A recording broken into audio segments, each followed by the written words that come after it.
What would you do if you were sitting at your home and a foreign military knocked down the door, broke in, threw your furniture across the length of the street, beat up your mother, imprisoned your father, and told you that your house is now theirs? What would you do if you were told that for the rest of your life you were going to have to live in a cage, be sieged? What would you do if someone shot and killed your brother for simply being who they are? Me and my brothers are scared for each other, so we always try to be together, because if we die together, that will be the best thing, because we can still see each other when we go to heaven. For decades, the Israeli regime has presented itself on the international stage as a victim. And to Palestinians, the image that was communicated to us is that of a completely different reality. The Israeli regime does not waste an opportunity to intimidate us, to instill fear within us. There is this strong man image, not only to intimidate us, but to reassure the Israeli society, who frankly needs our suffering in order to feel safe, needs images of our misery, of our bloodied and bruised young people to feel safe. Growing up Palestinian in occupied Jerusalem, it feels like you have a police officer in your bed and a police officer on your couch and a police officer in your kitchen. There is so much surveillance of every aspect of your life, be it your social life, your political thought, your activities at school, your activities on the street. They are telling us if we dare even think to resist, we are going to be clamped down on. You grow up in Palestine and you hear about the Nakba, which is the mass displacement of the Palestinian people at the hands of Zionist militias that would later form today's Israeli military. But the Nakba is not in the past tense. It's not a tragedy that once passed that we commemorate today, but it is in fact ongoing. For 75 years, the Israeli government has worked to ensure we no longer existed. The homes they demolish, the villages they depopulate, the children they kill and imprison is the evidence of this. The material evidence is on our bodies. I know this firsthand because when I was 11 years old, a settler organization backed by the Israeli military broke into our house. One of a few organizations that are registered as charities, either in the UK or in the United States, that collaborate with the Israeli government to take over Palestinian houses all over occupied Palestine. In 2009, I was coming home from school to find all of our furniture scattered across the length of the street. I saw that my grandmother had been hospitalized. This is my grandmother. أنا إلي عايشة بالبيت هذا من 1956. يوم من الأيام ما شفنا إلا واحد جاي يقول إنه هذا بيتي هذا أرض. There were dozens and dozens of soldiers. And that the settlers had taken over half of our house.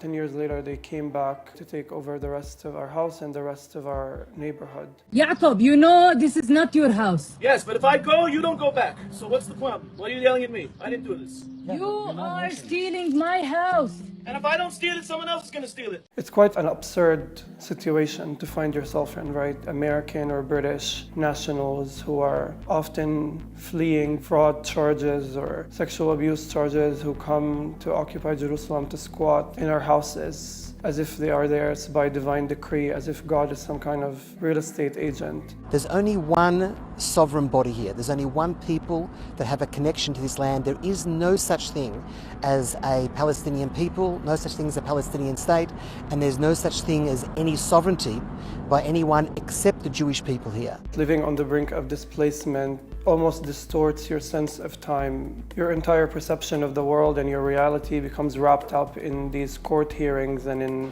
these settler campaigns and these harassments and these police raids. And it's not just the psychological and emotional damage, it's the financial damages, it's the loss of time, it's living your entire life without having any agency almost. My whole childhood revolved around going to the court hearings and having my father come back from the court hearings and thinking when they would finally come and take over the house. And if we were able to buy ourselves some more time, you never knew if that day would be the last night you ever sleep in your bed. I remember we would go to the court hearings, and as the lawyers and judges deliberated, we would whisper in each other's ears shards of what we thought they said. It's almost like being a zebra at the mercy of a jury of hyenas. My grandmother used to say, if the judge is your enemy, to whom do you complain? The judge himself is a settler, and the court is a settler court, built on top of Palestinian land, and the laws are settler laws that were enacted to facilitate and bureaucratize and legalize the process of your own ethnic cleansing.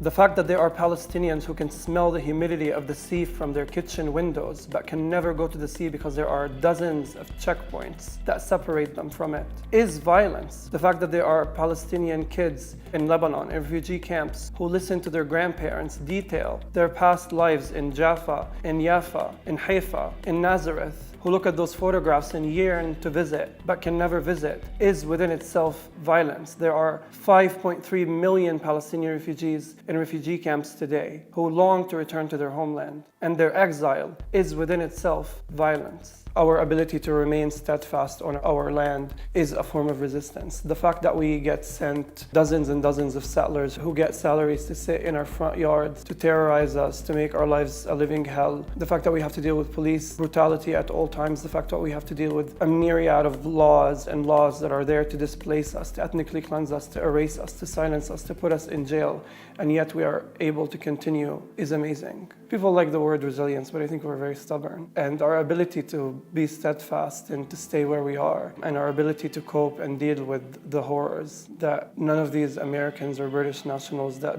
spend their lives defending would tolerate living under for 1 second. All of these defenders of apartheid, all of these defenders of Israeli settler colonialism, if they had to come and live in our reality for 1 split second, they would not bear it. British politicians, American politicians, German politicians, they are not mere supporters of Israeli colonialism in Palestine, they are partners. Of course, they are not going to talk about Palestinians' right to self-determination, the same way they are not going to talk about Palestinians' right to resist or Palestinians' right to defend themselves. It's the same reason why they see no issue in talking about a nuclear state's right to defend itself from an unarmed population, as though that makes any sense. It is absurd that the world today has been duped to believe that one of the most lethal armies in the world, one of the most highly funded armies in the world, a nuclear state, is somehow defending itself against a population of refugees that are kept in an open-air prison, that are kept surrounded by a 9-meter-high concrete wall that swallows their land and tears their families apart.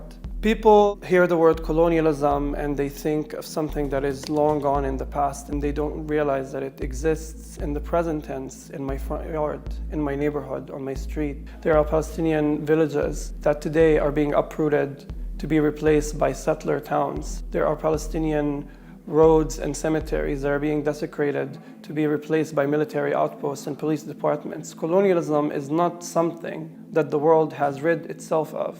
It is alive and well and eating at the land in Palestine.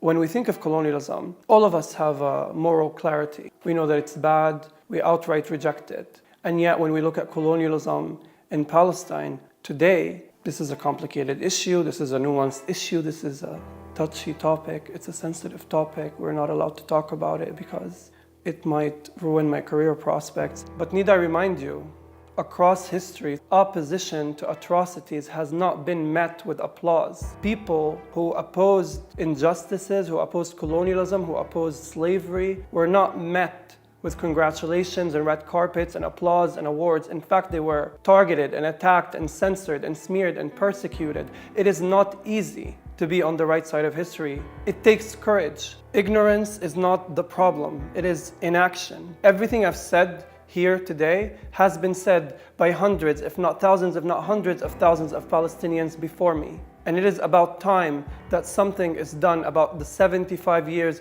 of Israeli settler colonialism in our lands. It is about time that we move on from trying to debate something so clearly indefensible and try to create some justice for the Palestinians that are living today. It has gone on for too long, and we deserve this justice within our lifetime. It's easy to look at people like Martin Luther King, Rosa Parks, Nelson Mandela, and think of them as courageous icons who must be respected. What is difficult is looking at an injustice as it happens in real time and deciding that you want to take a moral stance, that you want to be on the right side of history. Those of you watching this today have a chance to be on the right side of history. But the question is, are you going to take it?